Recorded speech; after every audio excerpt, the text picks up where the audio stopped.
À quelques heures de Noël, c'est sur Twitter qu'Alain Chamfort a adressé ses vœux à son public.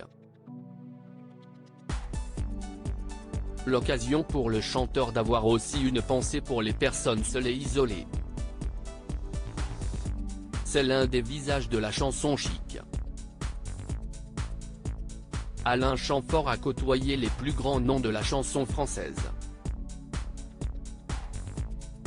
Dès son plus jeune âge, Alain Le Govnik, le vrai nom d'Alain Chamfort, se tourne vers le piano, et se passionne pour la musique.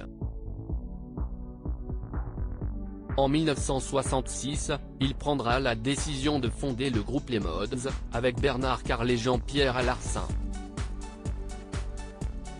Ces derniers ne côtoieront pas le succès, mais seront remarqués par Jacques Dutronc. Alors qu'il signe un véritable succès avec Et moi, et moi, et moi, le père de Thomas Dutronc propose au groupe de l'accompagner lors de l'enregistrement de plusieurs émissions de télévision. Alain Chamfort a toujours été accompagné par les plus grands noms.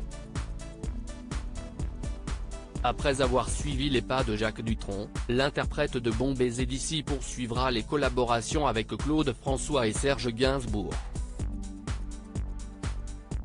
Ce dernier signera d'ailleurs la plupart de ses chansons. Un message tendre à son public. Serge Gainsbourg sera ainsi l'une des personnalités qui changera la carrière d'Alain Chamfort, grâce au titre Manureva, inspiré de la disparition en mer du navigateur Alain Colas. Le succès est immédiat avec plus d'1 million d'exemplaires vendus.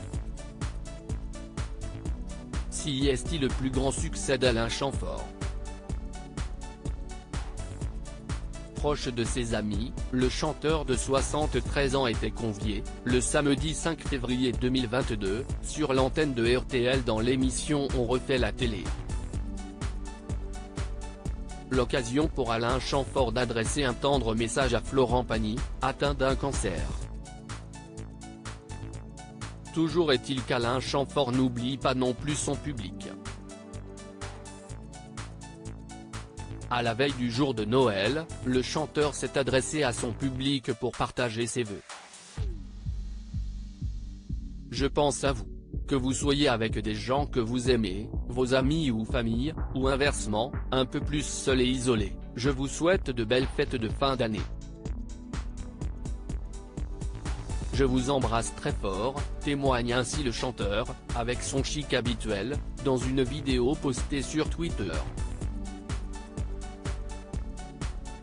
Dans les commentaires, les internautes sont unanimes, ils le remercient, et mettent en avant sa bonté. En cette période de fin d'année, son public a besoin de bonnes ondes.